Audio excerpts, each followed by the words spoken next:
1 hour ago. Oprah Winfrey defends Diddy in court. You're all wrong about him. Before we begin, viewer discretion is strongly advised. The following is for educational and entertainment purposes only. This is the verbatim federal courtroom testimony of the Sean Diddy Combs trial. As reported by Inner City Press, the courtroom was tense when the doors opened on day 7, but no one expected what happened next. Oprah Winfrey, a woman known for steering clear of controversy, calmly walked into the courtroom and took the stand. In a moment that defied the media storm around Sean Diddy Combs, she looked straight at the jury and said something no one anticipated. He is innocent. The media had painted a picture of Diddy as a monster, but Oprah came with a different truth. One based on her experience, her intuition, and what she claimed were conversations that had never been made public until now. The gallery fell quiet. The world watched, and as Oprah spoke, one thing became clear. This trial wasn't just about one man's guilt. It was about who the world chooses to believe. No one had seen her name on the witness list. No press leaks, no speculation. And yet, just before the court reconvened on day 7, a low murmur spread across the gallery. Security was repositioned. A side door was opened, and there she was. Oprah Winfrey, the most recognizable woman in television history, stepped into the courtroom without saying a word. Dressed in a gray tailored suit, glasses perched low on her nose, she moved with the same calm authority that had once ruled every living room in America. But this wasn't a studio. This was federal court. And she wasn't conducting an interview. She was testifying. The reaction was instant. Reporters began typing furiously. Phones buzzed under the table. Even the sketch artists started fresh pages. Diddy's legal team stood from their bench not out of obligation, but out of disbelief. Diddy himself looked up, mouth slightly open, and appeared stunned. He whispered something to his lawyer, who responded with a shrug that said, "We didn't know either." The judge raised a brow, but gave no objection as the bailiff confirmed her clearance. "Miss Winfrey," the clerk said, "you may take the stand." Every seat in the room leaned forward as she approached. Oprah took her oath, slowly enunciating each word like it carried weight. And then, just as the courtroom fell into a tense silence, she spoke. "I'm here today because I cannot sit quietly while a man I've known for over 20 years is being portrayed as something I do not recognize." That sentence landed like a shockwave. Prosecutors paused. Jurors turned their heads. The gallery froze. She continued, "I did not come here under subpoena. I did not come here to salvage a friendship. I came here because I believe what is happening is a case of misinterpretation, a tragic public unraveling built on half-truths, whispers, and momentum." From that moment on, it was clear Oprah wasn't there to give context. She was there to challenge the foundation of the entire prosecution, and no one was prepared for how bold she was about to be. As she settled into the witness chair, Oprah's voice was steady but firm. The kind of voice that had once soothed millions, now slicing through a courtroom gripped with anticipation. She began by acknowledging the seriousness of the charges against Sean Diddy Combs, stating that she would never belittle the pain of any alleged victim, but her tone quickly shifted from compassion to resolve. That said, she continued, "I have known Mr. Combs in both public and private life, and the Shah I know is not the man described in these testimonies." The prosecution bristled. One of the lead attorneys leaned in to whisper something, but the judge allowed Oprah to continue uninterrupted. She detailed how she first met Diddy at a charity fundraiser in 1999. He was younger, flashier, yes, but even then, his heart for community work stood out. She mentioned visits to schools in Chicago, late-night phone calls about youth mentorship programs and financial support he gave anonymously to struggling artists. She referenced private dinners, group retreats, and moments of raw honesty that made me believe he had more heart than ego. Then came a line that jolted the room. "If you believe every word being said about him right now, then you must believe I've been blind for 20 years, and I assure you I have not." She acknowledged the allegations made by Cassie Ventura, saying, "I watched her grow up in this industry. I believe she's endured hardship, but I do not believe Sean Combs is guilty of the crimes she's laid at his feet." Oprah made it personal. "I have hosted survivors. I've walked beside them. I know their stories, and I also know when stories don't align with the man I've seen up close. What I'm asking this court is not to ignore pain, but to separate it from presumption." She ended her opening with a statement that sent social media into a frenzy within seconds. "We are building a monster in real time. And I'm here to say be very careful, because once we turn a man into a monster, it becomes very hard to ever see him as human again." After her opening remarks, the courtroom expected generalities, broad character, defense, reputational softening. But Oprah did the unexpected. She went for specifics. With a binder of notes before her, she turned page after page, calmly challenging the prosecution's timeline tone and core narrative. She began with the 2010 Las Vegas incident that had resurfaced in multiple testimonies. "I was there," she said, "not at the club, but at the suite later that evening. And I can tell you with certainty the people describing those events are leaving out context, important context."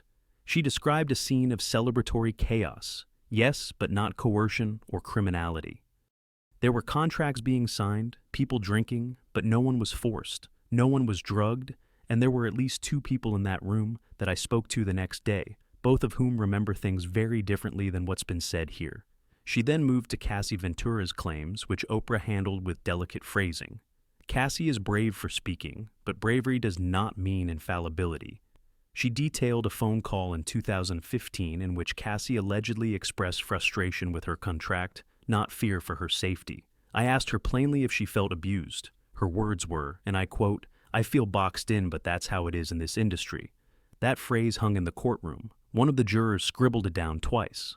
Then, perhaps most controversially, Oprah addressed the testimonies about the so-called freak-off parties. I've heard about these events. I've seen the media framing, but I've also attended charity dinners and black tie galas hosted by Sean Combs that looked more like fundraising than fantasy." She called the tunnel "rumors urban legend meets internet paranoia" and urged the court to recognize the difference between spectacle and substantiation. And in what may become the most quoted line of her entire appearance, she added, "If candles and closed doors are all it takes to damn a man, then Hollywood is an open-air prison." Her final point was about Diddy's demeanor. She described him as complex, flawed, but not predatory. She acknowledged that he, like all powerful men, had moments of ego. "But I do not believe he is a trafficker. I do not believe he is a monster. I believe he is a target, and that difference matters." By the time Oprah closed her binder, the jury didn't just see a media mogul defending a mogul. They saw someone who had done her homework and who wasn't afraid to speak against the tide. By now, the courtroom had grown still, not because the trial had slowed, but because Oprah Winfrey had shifted the energy into something almost sacred, reflective, sharp, and unapologetically confrontational.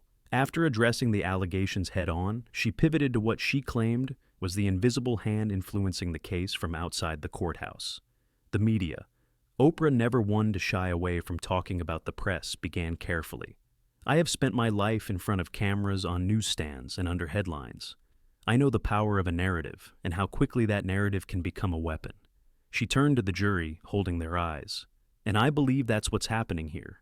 She described the public takedown of Diddy not as justice in motion, but as an accelerated spectacle built by algorithms, hashtags, and rage engagement. She referred to the hundreds of viral clips already circulating, many without trial context. Painting Diddy as guilty before a verdict had even been considered. "When did our culture decide that a trending topic was more credible than a sworn testimony?" she asked. Her words stung.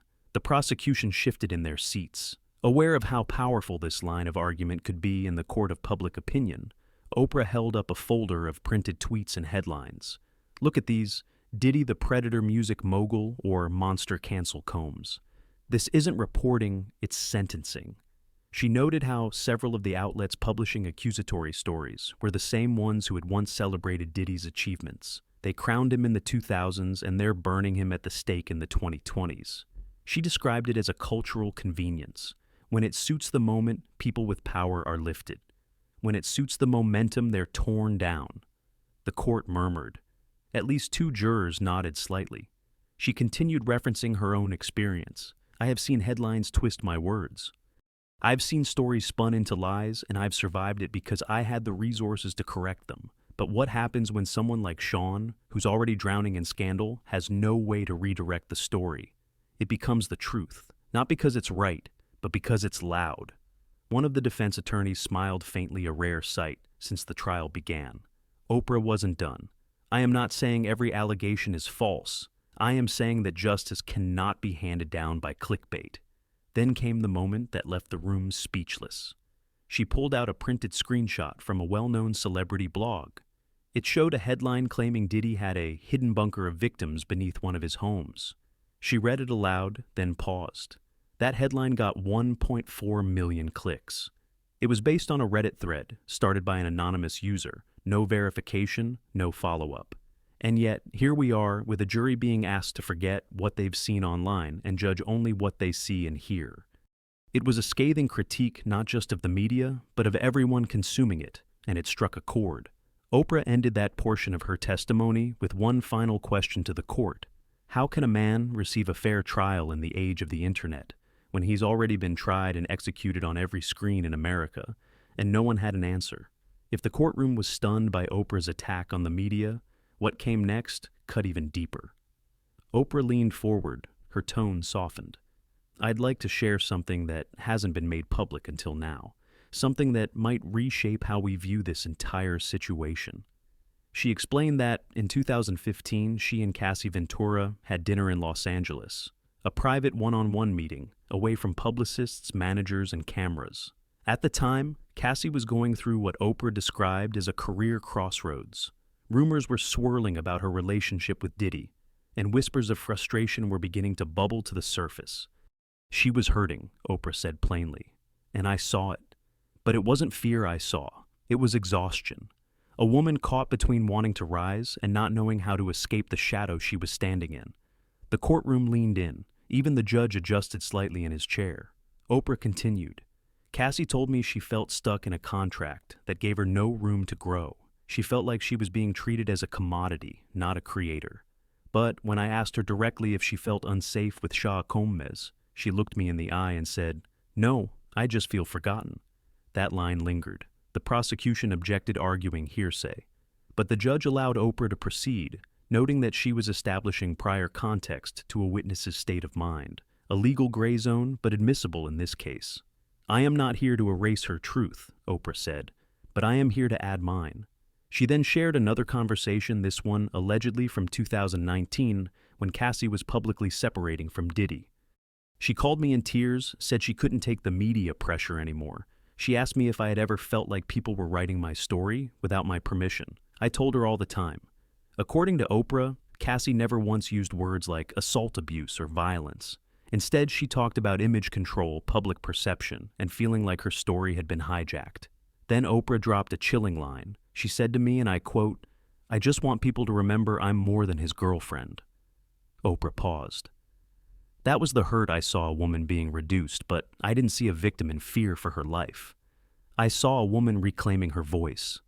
She added, "It is entirely possible that Cassie's memories have evolved, that her perspective has shifted with time and distance, but I can only speak to what I witnessed. And what I witnessed was not a woman trapped in a dungeon. It was a woman trapped in a contract." The courtroom remained silent as Oprah delivered the final line of that segment. Cassie Ventura deserves to be heard, but so does context. And we can't deliver justice if we choose only the version of events that fits the narrative we've already decided to believe. By this point, Oprah had already tackled the allegations, the accusers, and the media's influence. But now, she turned to what had become the most whispered about piece of this entire case, the tunnel. In recent weeks, viral posts and alleged whistleblowers had suggested that beneath Diddy's sprawling mansions were secret passageways, Diddy tunnels that allegedly held victims' video setups and all sorts of grotesque purposes.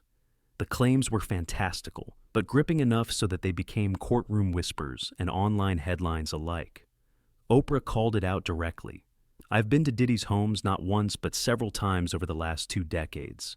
She said, "There are basements, there are wine cellars, there are security rooms, there are no tunnels, there is no labyrinth of horror, there are no cages. This isn't a movie, it's a home." She described a 2008 charity planning event held at one of Diddy's New York properties. "I was there for over 8 hours. We moved freely from room to room.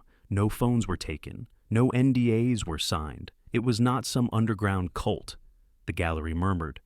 But Oprah wasn't done. These rumors began where all sensational rumors do, online. I've traced the origin of one of the earliest tunnel claims to a post from a self-described former intern who never verified their identity. And yet, within days that story had 1 million views and was being treated like fact. She referenced past urban legends, secret bunkers, cloning labs, devil worship. The internet has made us hungry for the outrageous. And now, we're so full of these conspiracy calories. We can't tell fact from fantasy. She also warned the court of the danger these kinds of stories pose to real justice. There may be real survivors out there, victims of real abuse who need their stories taken seriously. But every time we entertain fairy tales, we dull the edge of truth. We make the courtroom a stage. And that's not what this is supposed to be. The judge allowed her to continue uninterrupted, signaling that her points were within scope. Oprah ended her dismissal of the Diddy tunnels theory with a single statement. I do not believe Sean Combs is a saint. I do not believe he is above reproach. But I do not believe he is a monster hiding people beneath his floorboards. And shame on anyone who sells that fiction to make a fortune from someone else's downfall. By the time Oprah addressed the elephant in the room, Monique's explosive testimony from the previous day, the courtroom was already primed for confrontation.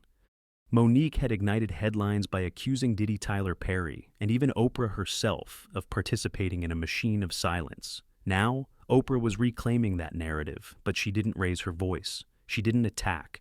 She dismantled strategically, methodically, and with unnerving calm. I watched Ms. Jackson's testimony, Oprah said, using Monique's legal name, and I have no doubt she spoke her truth.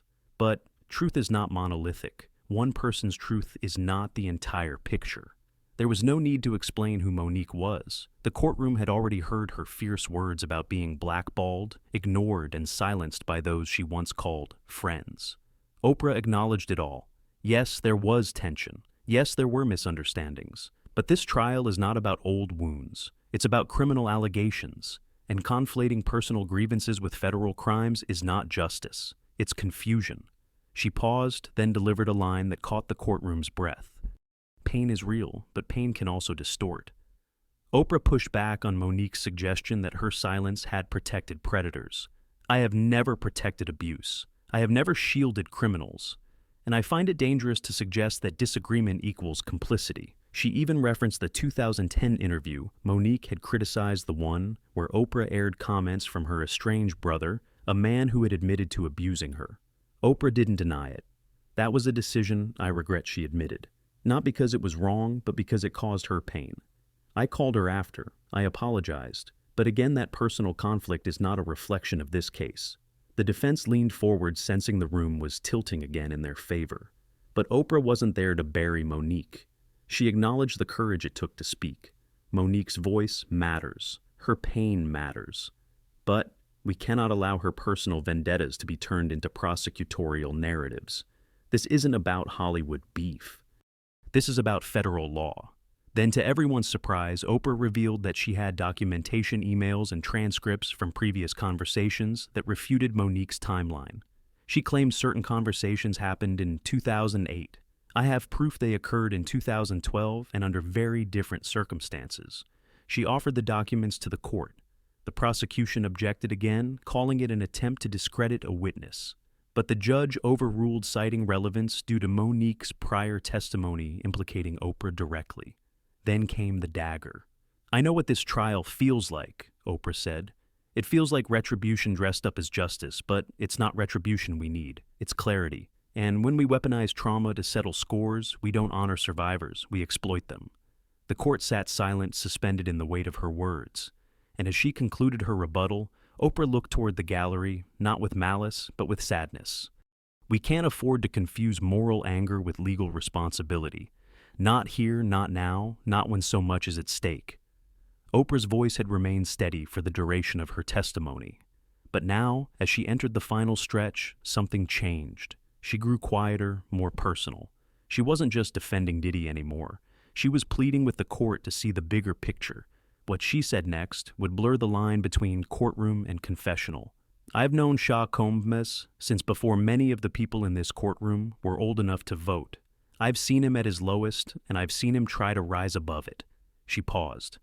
But what I'm seeing now is not justice. It's a witch hunt.